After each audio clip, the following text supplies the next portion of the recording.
Assalamualaikum warahmatullahi wabarakatuh. Bismillahirrahmanirrahim. Alhamdulillahilladzi hadana lihada wa ma kunna linahtadiya laula an hadana Allah. Wa asyhadu an la ilaha illallah wahdahu la syarika lah. Wa asyhadu anna Muhammadan 'abduhu wa rasuluhu la nabiyya ba'dah. Nashhadu annahu addal amanah wa ballagha risalah wa nasaha al-ummah wa jahada fillahi haqqa jihadih la yakhafu lawmata laim hatta taraka ummatahu ala mahajjatil bayda lailuha kanahariha la yazihu anha illa halik fa salawatullahi wassalamuhu alaihi wa ala alihi wa ashabihi wa man tabi'ahum bi ihsanin ila yaumiddin amma ba'd. Ma'asyiral muslimin wal muslimat rahimani wa rahimakumullah. Alhamdulillah, Allah tabaraka wa taala masih memberi kesempatan kepada kita semua untuk melanjutkan telaah kitab Mukhtasar Syu'abil Iman. Mudah-mudahan dengan menelaah kitab ini iman kita makin sempurna, cabang-cabangnya atau bagian-bagiannya makin lengkap, dan akhirnya mudah-mudahan kita diwafatkan oleh Allah Subhanahu wa taala, keluarga kita, anak cucu kita dan kaum muslimin dalam keadaan beriman. Dan mudah-mudahan nanti ketika kita sudah masuk ke alam barzakh, iman kita diteguhkan oleh Allah Subhanahu wa taala sehingga kita bisa lulus dari fitnatul qabr. Akhirnya mudah-mudahan kita semua dihindarkan oleh Allah dari azabul qabr, dan mudah-mudahan kita mendapatkan naimul qabr. Dan mudah-mudahan nanti setelah kita dibangkitkan oleh Allah, ketika Allah Subhanahu wa taala sudah menghisab kita semua, mudah-mudahan kita mendapatkan jazaul iman, ya, dan amal-amal soleh yang kita kerjakan. Akhirnya kita selamat dari azab Allah, dirahmati oleh Allah, diridhai oleh Allah, diampuni dosa-dosa kita oleh Allah tabaraka wa ta'ala, dimasukkan ke dalam surganya dan dijauhkan dari api nerakanya. Amin amin ya rabbal alamin. Kita akan melanjutkan cabang iman yang berikutnya. Terakhir kita sudah sampai cabang keberapa kemarin? 6 ya. Nah, taib. Kita lanjutkan cabang yang ketujuh atau bagian yang ketujuh, beriman kepada hari kebangkitan. Kemudian beriman kepada mahsyar. Bagian yang ke-8 dan 9 beriman kepada surga dan neraka. Beriman kepada hari kebangkitan. Bahasa Arabnya apa itu? Beriman kepada hari kebangkitan. Al-imanu bil ba'si. Tayyib. Al-imanu bil ba'si ba'dal maut. Beriman kepada hari kebangkitan. Hari kebangkitan ini tentunya setelah kematian ya. Hidup, mati, kemudian hidup lagi, mati lagi apa enggak? Enggak ya. Taib. Beriman kepada hari kebangkitan setelah mati sebagaimana firman Allah Ta'ala. Ayat yang dikutip oleh Imam Al-Baihaqi rahimahullah adalah firman Allah Tabaraka wa Ta'ala, Za'ama alladhina kafaru an lan yub'athu Qul bala wa rabbi latub'athunna thumma latunabba'unna bima 'amiltum wa dzalika 'ala Allahi yasir. Tapi di sini dikutip sampai pada qul bala wa rabbi latub'athun. Cukup sampai di situ karena ayat ini dikutip sebagai dalil tentang adanya hari kebangkitan. Jadi kalau dinukil hanya sampai di situ saja sudah cukup, karena sekali lagi babnya adalah beriman kepada hari kebangkitan. Orang-orang kafir mengatakan, za'ama ini maksudnya yang di sini adalah yakin ya. Orang-orang kafir itu yakin bahwa mereka sekali-kali tidak akan dibangkitkan. Tapi keyakinan yang salah, keyakinan yang batil, yang tidak ada landasannya, itu seperti nilainya hanya seperti az-zam atau adz-dzan, hanya dugaan, sangkaan. Tapi yang dimaksud di sini adalah mereka itu yakin tapi keyakinannya tidak ada dalilnya, jadi tidak memiliki kekuatan apa-apa. Maka diungkapkan oleh Allah za'ama. Za'ama itu mengira, ya, menyangka. Katakanlah, tidak demikian, demi Tuhanku benar-benar kamu akan dibangkitkan. Ya. Jadi ini bantahan untuk orang-orang yang mengingkari kebangkitan, mungkirul ba'ats. Dan ini yang dihadapi oleh Rasulullah SAW dan Rasul-Rasul sebelumnya. Ya. Perhatikan, ajaran-ajaran Rasulullah yang ditolak itu bukan hanya tauhid. Bukan hanya tauhid. Ya, yang ditolak oleh orang-orang kafir. Karena yang didakwahkan oleh Rasul itu pertama kali adalah tauhid. Ya ayuhan nas qulu la ilaha illallah. Mereka tolak. Bahkan menurut mereka, menurut orang-orang musyrik itu aneh. Mereka diajak untuk menyembah Tuhan yang esa, itu menurut mereka itu aneh. Aneh bin ajaib. Masa Tuhan cuma satu? Nah, mereka menolak. Berarti tauhid ditolak. Ketika Rasulullah SAW mengkabarkan tentang adanya hari kebangkitan, adanya kehidupan akhirat, juga ditolak. Menurut mereka hayhat, hayhat, mustahil, mustahil. Mana mungkin orang yang sudah mati, dan orang yang musyrik itu yakin betul orang itu kalau sudah mati dikubur gitu ya, lambat laun rusak. Kalau kita kira-kira 3 hari mayat dimasukkan 3 hari, apa yang sudah mulai berubah apanya? Kulit ya, apalagi yang gemuk ya, yang dagingnya tebal-tebal itu, daging dulu kan ya, lama-lama dagingnya habis, maka biasanya ditemukan tengkorak itu tinggal apa? Tinggal ini, patok kepala ini sampai kaki, tulang, ya kan? Berikutnya kira-kira kalau 100 tahun di alam barzah, gimana Pak Akbar? Tulangnya juga remuk ya, lapuk ya. Meskipun waktu di dunia rajin minum susu high kalsium, ya, kalsium supaya tidak osteoporosis ya. Tapi ujung-ujungnya juga pasti. Nah, mereka mengatakan may yuhyil idhama wa hiya ramim. Ini ekspresi keingkaran mereka terhadap hari kebangkitan. Siapa sih yang bisa menghidupkan tulang belulang yang sudah hancur luluh? Ini kalau menghadapi orang yang lemah iman, yang tidak punya ilmu, hujah seperti ini mantep banget.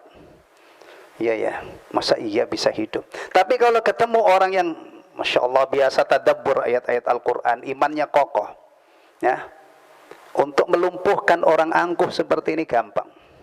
Sebagaimana dulu Rasulullah menghadapi orang ini, bahkan dikatakan dalam satu riwayat itu ada orang kafir, saya lupa namanya. Biasanya yang kurang ajar kepada Rasulullah ini tokoh-tokohnya ya, bukan ciri-cirinya ya.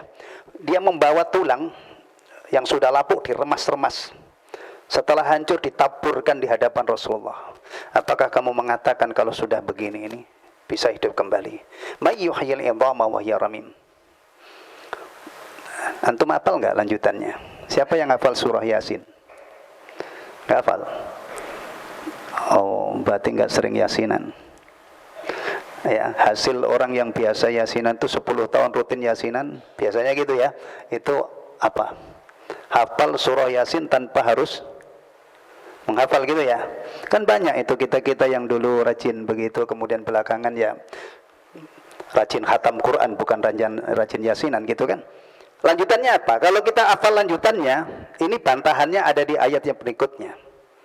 Hujjah yang bisa melumatkan keangkuhan, kesombongan orang yang mengingkari.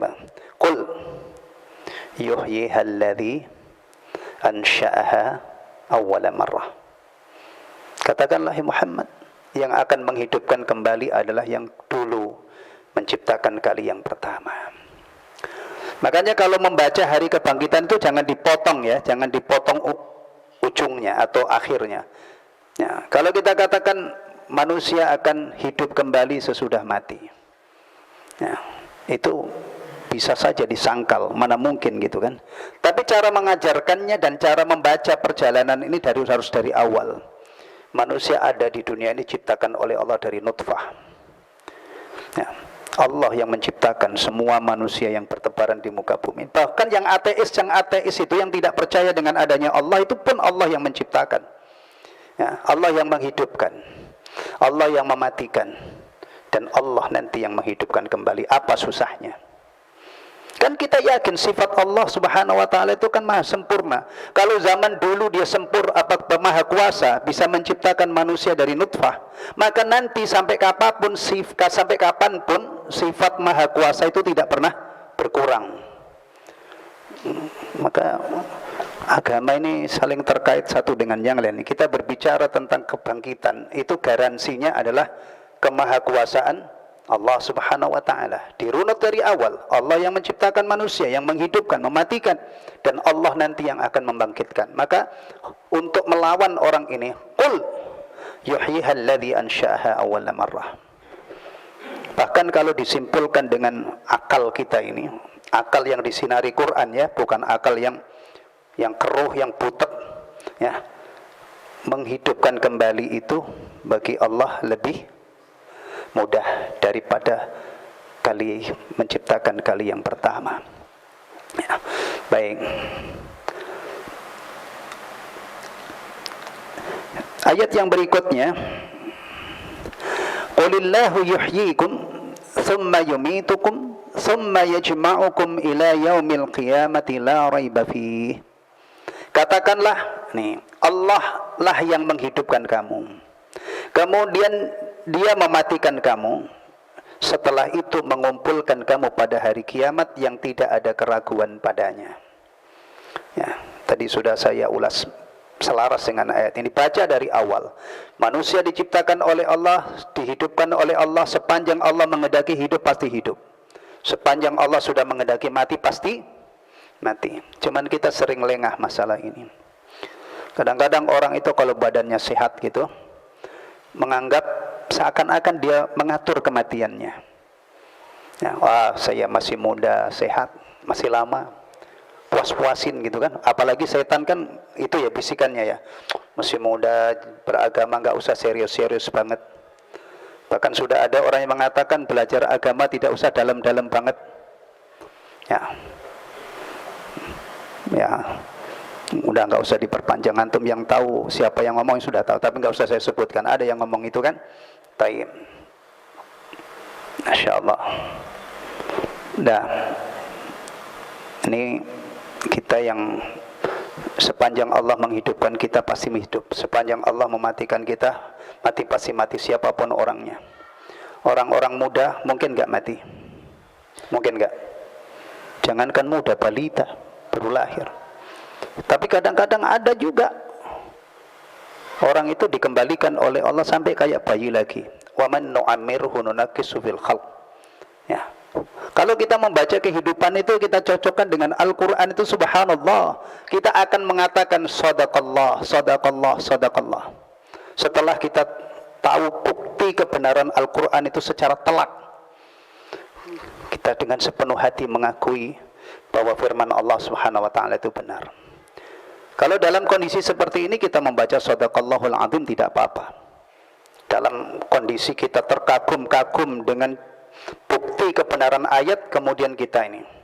Tapi kalau melazimkan setiap tilawah menutup dengan sadaqallahul azim, wallahu ta'ala alam, mana tidak temukan itu di adab membaca Al-Quran. Kalau membaca isti'adah ada ya, karena itu memang ada perintahnya kan, atau basmalah di awal surah. Tapi kalau selalu menutup sadaqallahul azim, Anda tidak temukan tuntunan itu. Tapi kalau kita melihat kebenaran satu ayat, kemudian kita mengucapkan sadaqallahul azim, Atau kadang-kadang sedekah rasuluhu as-sadiqul amin. Di antaranya apa? Bukti kebenaran Al-Quran yang antum itu kalau nggak usah dalam-dalam tapi nyata banget dan setiap hari terbukti. Misalnya apa? Ketika kita baca surah Al-Insyirah atau surah Asy-Syarah, kan di situ ada Allah berfirman wa rafa'na laka dzikrak. Wa rafa'na, dan kami tinggikan, kami Allah yang meninggikan, laka, bagimu wahai Muhammad, dzikraka, sebutan kamu. Kalau kita renung-renungkan, sadaqallah. Karena begitu nyata, tidak ada orang yang lebih populer di dunia ini disebut-sebut lebih banyak daripada Rasulullah SAW. Adzan berkumandang, sepanjang adzannya benar itu, muadzinnya benar dalam mengucapkan lafaz adzan, pasti Rasulullah disebut. Kalau ada adzan kok nggak nyebut Rasulullah, pasti salah. Iqamat disebut, sholat kita menyebut-nyebut, disebut dalam syahadah, disebut dalam sholawat. Sadaqallah. Tidak ada. Padahal orang-orang yang membenci Rasulullah itu banyak banget, dan mereka rata-rata punya kekuasaan, tapi tidak bisa menghalangi kehendak Allah mengunggulkan nama Rasulullah SAW. Ya, begitu, itu nyata banget, ketara banget. Kemudian kita mengucapkan sadaqallah alladzi qala wa rafa'na laka dzikrak, karena nyata banget, nyata. Baik. Disebutkan dalam sebuah hadis yang diriwayatkan dalam Sahihain dari Umar bin Khattab radhiyallahu an tentang iman, bahwasanya Rasulullah sallallahu alaihi wasallam bersabda, al-imanu an tu'mina billahi wa malaikatihi wa kutubihi wa rusulihi wa bil ba'si min ba'dil mauti wa bil qadari khairi wa kulli. Ini agak beda sedikit redaksinya dengan hadis yang terkenal dengan hadis Jibril, ya. Hadis Jibril. Ini riwayat yang lain. Iman adalah hendaknya kamu beriman kepada Allah, malaikat-malaikatnya, kitab-kitabnya, rasul-rasulnya, hari kebangkitan setelah kematian, dan dengan semua qadarnya yang baik maupun yang buruk. Antum lihat halaman 14 yang ada, yang bawa kitabnya, yang megang kitabnya. Halaman 13 ada penjelasan di situ, ada syarahnya.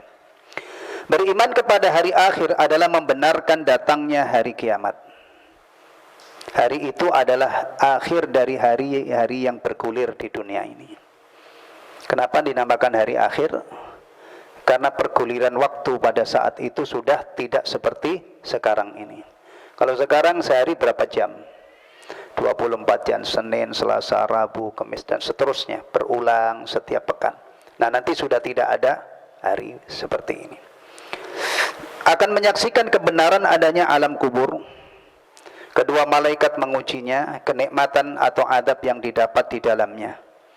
Nah, ini ulama-ulama Ahlussunnah itu ketika menjabarkan, menjelaskan isi daripada al-imanu bil yaumil akhir, itu termasuk di dalamnya apa yang disebutkan di sini tadi.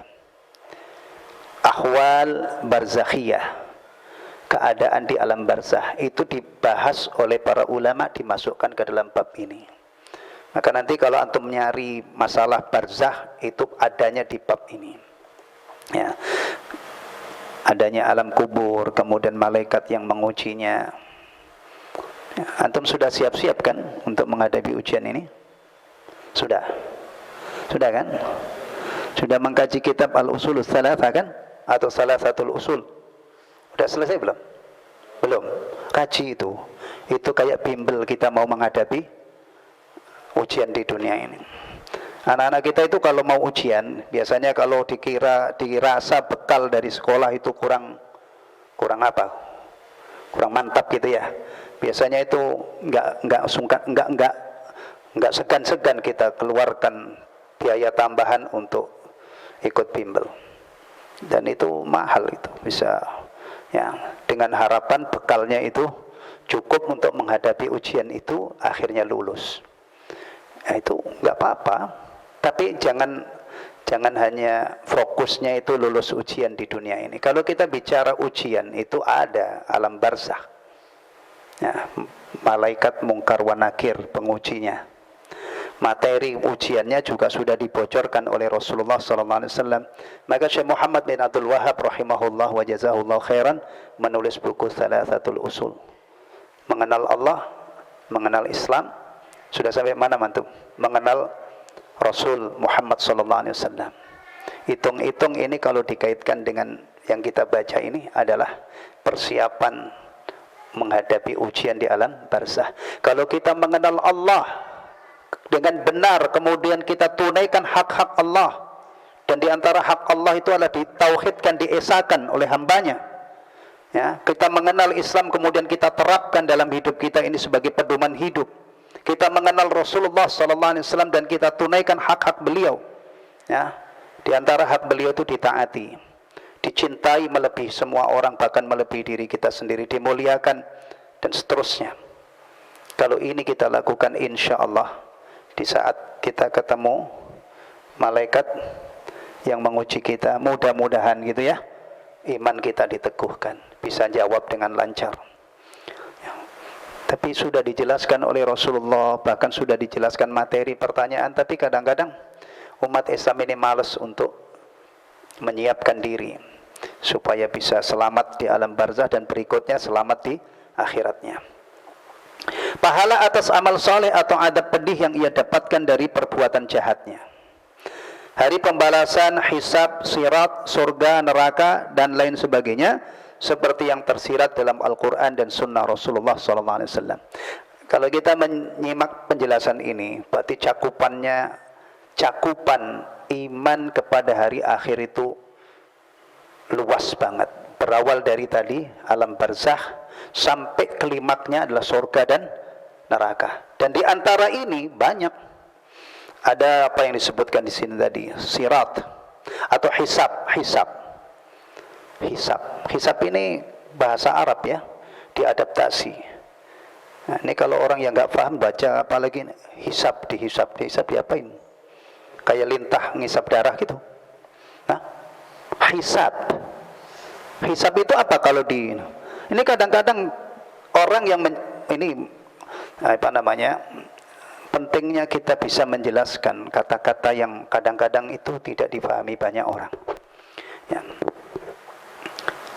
Kita itu kalau menyampaikan agama itu usahakan dengan bahasa sederhana mungkin, semudah mungkin. Karena tujuannya itu untuk memahamkan orang, ya, memahamkan. Kalau ada orang misalnya, masya Allah ngomong panjang lebar, kemudian kamu paham nggak tadi? Yang disampaikan nggak paham saya. Bahasanya banyak, bahasa asing, bahasa Arab, ya.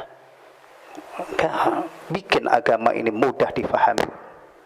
Karena memang tujuannya taklim ini supaya difahami. Hisab itu bahasa Arab. Kalau di Indonesia kan perhitungan. Kita sekarang dikasih kesempatan untuk beramal. Kesempatan beramal itu berakhir kalau kita sudah mati, sudah. Kan? Kemudian nanti pasti ada hisab, perhitungan. Allah yang menghitung amal kita ini. Dan pasti setelah hisab itu ada jaza. Nah, sekarang kita masih diberi kesempatan beramal di dunia. Maka ada ungkapan begini, Al-an amalun bila hisab. Sekarang ini kita di dunia ini yang ada itu kesempatan beramal, belum ada hisab. Maka jangan heran kalau ada orang yang paling bejat sekalipun di dunia ini, ternyata hidupnya kelihatannya apa? Nikmat. Atau bahkan orang ateis tidak percaya dengan adanya Allah, hidupnya bergelimang harta. Ini belum ada hisab, belum ada perhitungan. Kita ini masih dilepas. Kehidupan dunia ini panggung besar. Ada orang beriman. Orang beriman pun macam-macam.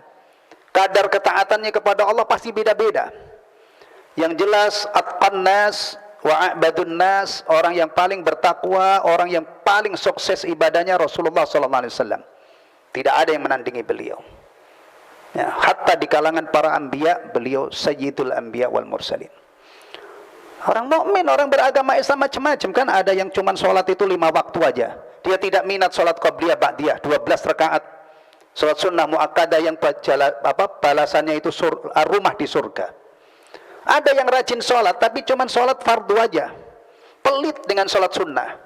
Ada yang alhamdulillah salat fardu iya, qabliyah ba'diyah dijaga, zikir ba'da salat tidak pernah dia tinggal. Berarti tabungannya itu setiap hari kalau dia zikir 100 itu komposisinya kalimat-kalimat luar biasa, tasbih, tahmid, takbir, tahlil.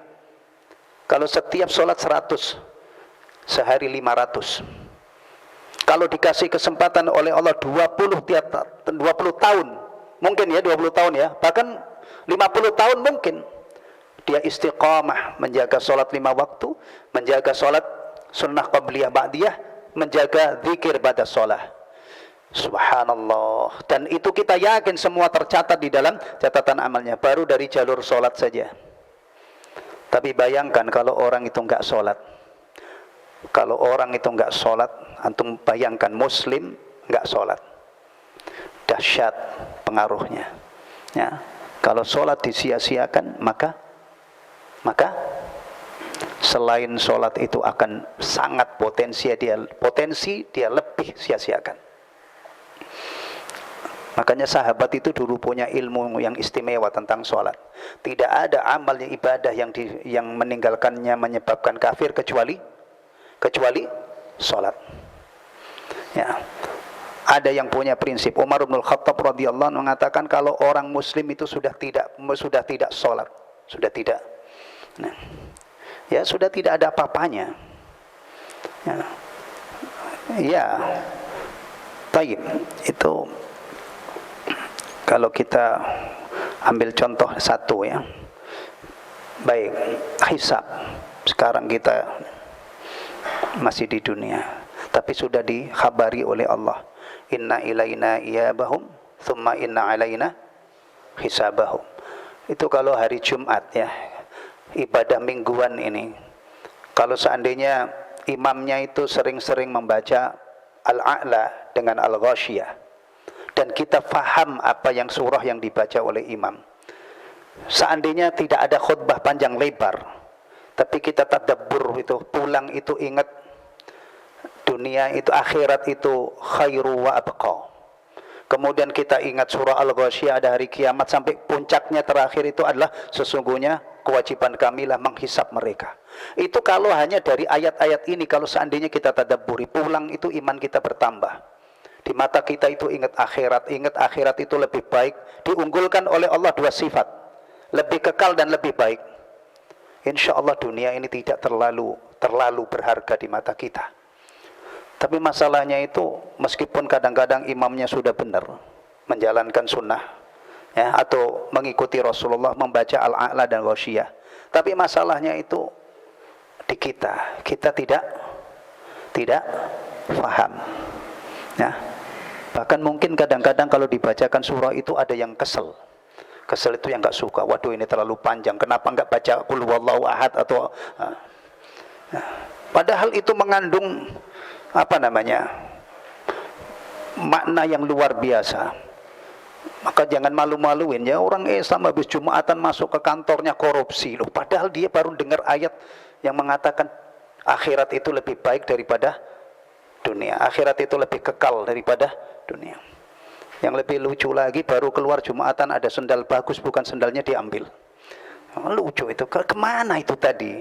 Nah, kalau masalah ini Rasulullah SAW sudah mengingatkan dalam hadis muttafaqun alaih. Ingat saya muttafaqun alaih.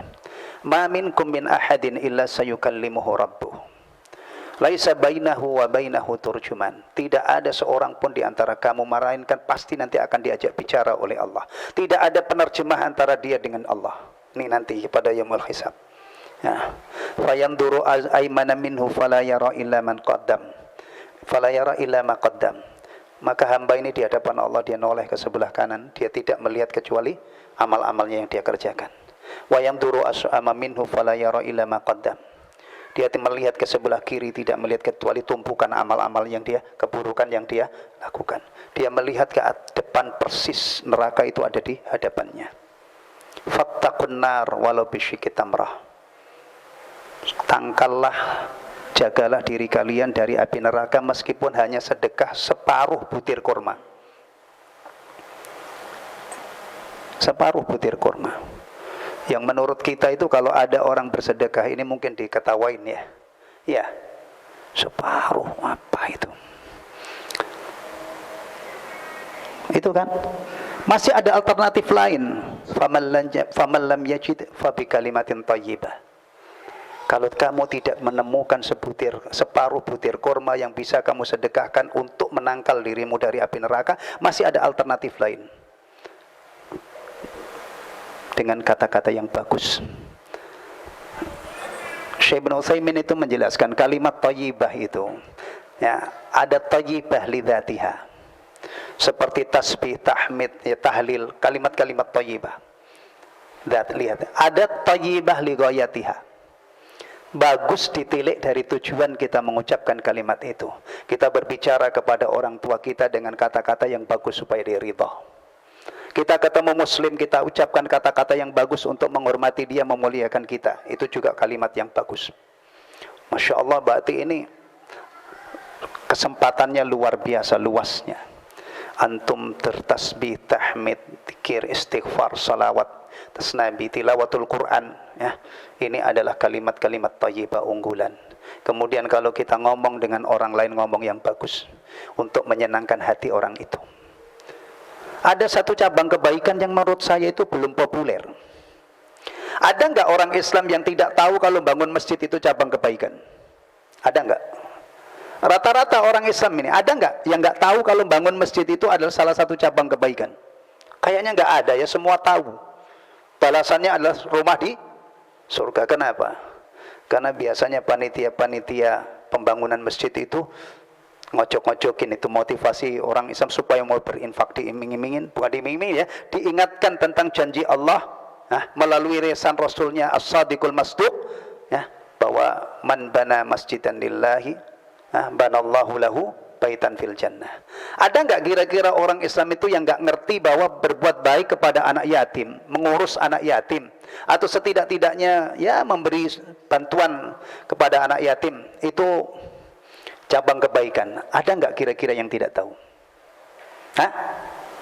Kayaknya enggak lah, apalagi jamaah Raudhatul Jannah ya. Kebangetan banget, kemana aja dia kalau sampai ini nggak tahu kan gitu.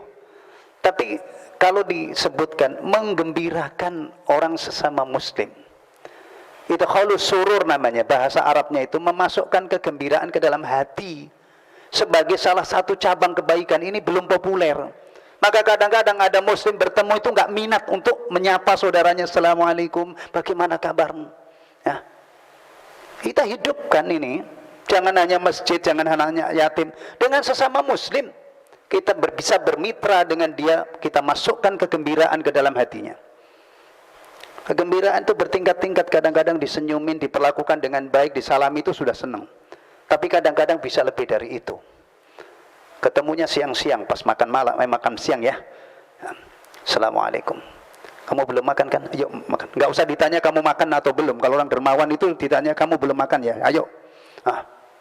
Udah disenyumin, udah disalamin, diomongin bagus, dikasih makan enak. Allahu Akbar. Ini saya kalau membaca bab ini memang belum populer. Padahal Masya Allah ini murah meriah, itu khalus surur itu. Kadang-kadang itu khalus surur itu saling memberi hadiah juga ya. Kalau ini anak-anak TK, di depan rumah saya itu ada TK Salman. Dan saya yakin TK-TK Islam yang lain itu juga hafalan hadis-hadis pilihan itu diantaranya adalah tahaddu tahabbu. Tahaddu tahabbu.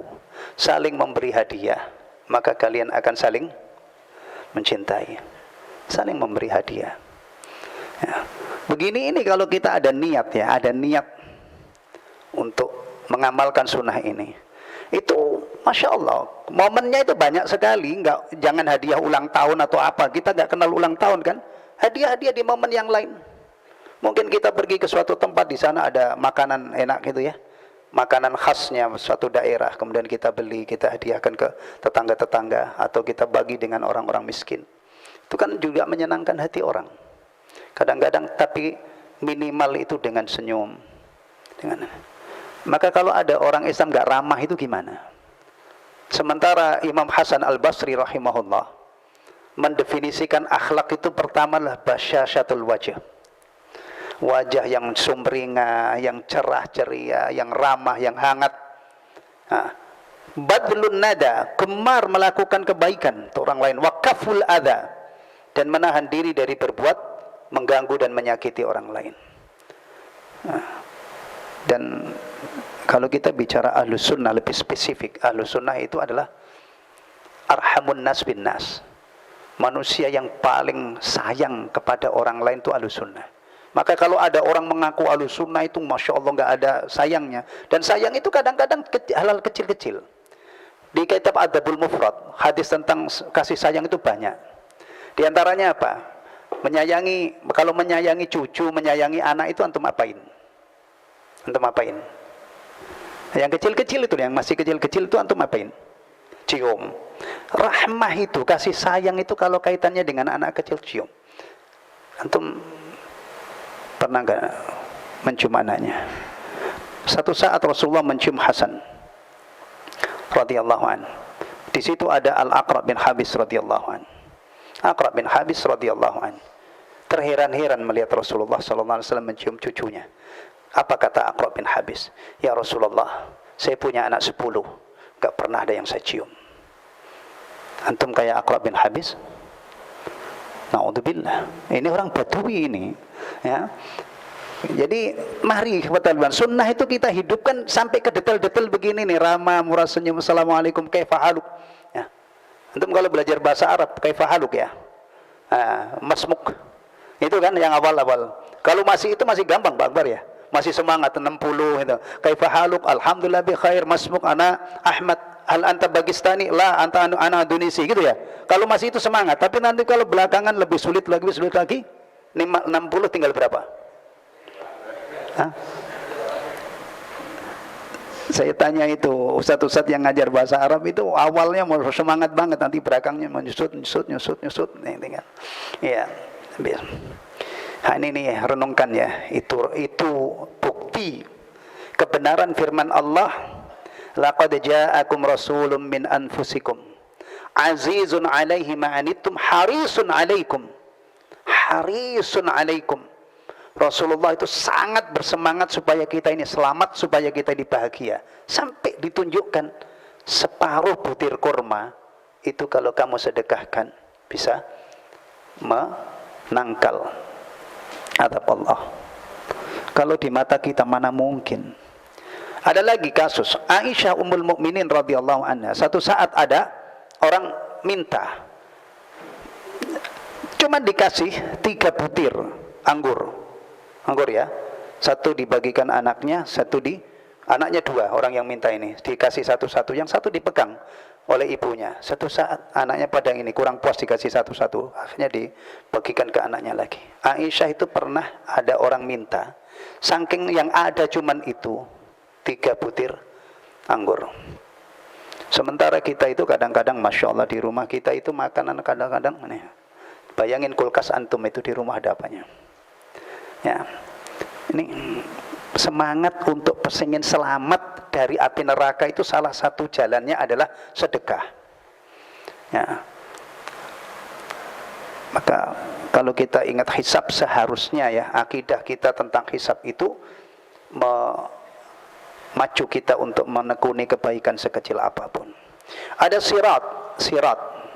Sirat ini apa istilah teman? Sirat, jembatan. Antum kalau bicara jembatan di dunia ini biasanya yang ikonik, yang apa namanya, yang terkenal itu apa? Suramadu. Sebelum ada Suramadu, yang dari Palembang. Jembatan apa itu? Ampera. Atau yang punya wawasan yang mungkin pernah lihat gambarnya, di Amerika itu ada jembatan yang ini, San Francisco ya. Kita itu kalau bicara sirat atau jembatan kan, itu ya, cuma jembatan ini, jembatan yang baru diresmikan, jembatan yang terpanjang di dunia, atau jembatan yang putus karena kena banjir bandang dan lain itu kan isinya. Kalau kita bicara akidah kita itu ada sirat. Sirat itu jembatan yang membentang di antara 2 sisi jahanam. Orang yang sampai di surga itu pasti melewati ini. Pasti melewati ini. Sifatnya ada yang sering diungkapkan dengan apa itu? Lebih kecil daripada rambut, lebih tajam daripada pedang ya. Kondisi orang yang melintasinya, kata Rasulullah gimana?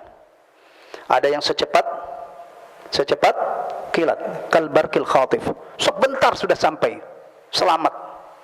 Ada yang seperti orang yang berlari kencang, ada yang na'udzubillah terseok-seok, nyaris jatuh tapi ujung-ujungnya selamat juga. Ada yang baru melangkah, sekali melangkah tercebur ke dalam jahanam, tidak keluar selama-lamanya. Ini Masya Allah, ini masuk dalam iman kepada akhirat. Kita yakin, kita masih di dunia, tapi kita yakin nanti kita akan dihisab, nanti kita akan melewati sirat. Kita tidak tahu apakah kita ini masuk surga atau neraka. Hal-hal begini ini ikhwatal iman, itu bisa menumpahkan air mata. Utsman bin Affan radhiyallahu an, salah satu sahabat yang dijamin masuk surga. Kalau ziarah kubur, air matanya tumpah. Apa yang membuat beliau galau? Dia yakin ada dua tempat, surga atau neraka, tapi tidak tahu. Tidak tahu apakah nanti masuk surga atau masuk neraka. Padahal Utsman bin Affan itu sudah dijamin masuk surga. Nah, kita yang tidak ada jaminan ini, mestinya itu kalau kita ingat mati itu, dalam ingat mati itu termasuk ingat sirat. Nah ini kalau kaitannya kita pengen selamat di sirat, kaitannya dengan masjid itu erat.